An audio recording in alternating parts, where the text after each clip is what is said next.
Dat we 24 januari 1990 hebben we hier een zware storm in de provincie gehad. En er zijn verschillende dingen die hebben daar gans van te lijden gehad. En deze moeder ik.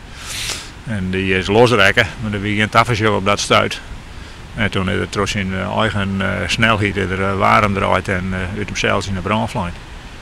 En zo'n doel uit het raak zag je. En ja, dit is er wat roerbleun is. Nou ja, er is natuurlijk wel wat oprijden, maar ja, er is hier een voorziening gemaakt dat er nog wat ouderdutsen is. Ik voor de veiligheid. Maar dit is het, ja. En dat is eigenlijk heel spietig. Je wil dat graag horen.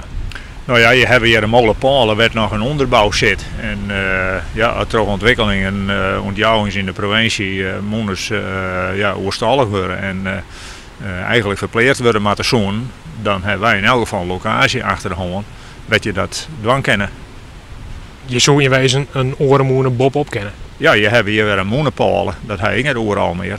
En een onderbouw. En als er een moene is die erop past, ja, dan zullen die beide dingen bij elkaar gebracht worden kunnen. Ja, want het ziet er nou vanzelfs wat zuterig uit, maar dat wat er nog is, dat wordt nog altijd Rijksmonument. Ja, het zijn Rijksmonumentale onderdelen dit we hier zoeken. En nou ja, daar hebben wij de taak van om die te horen. En dat doen wij, maar juist op een manier dat er later nog eens een doel mooi bereikt worden kan.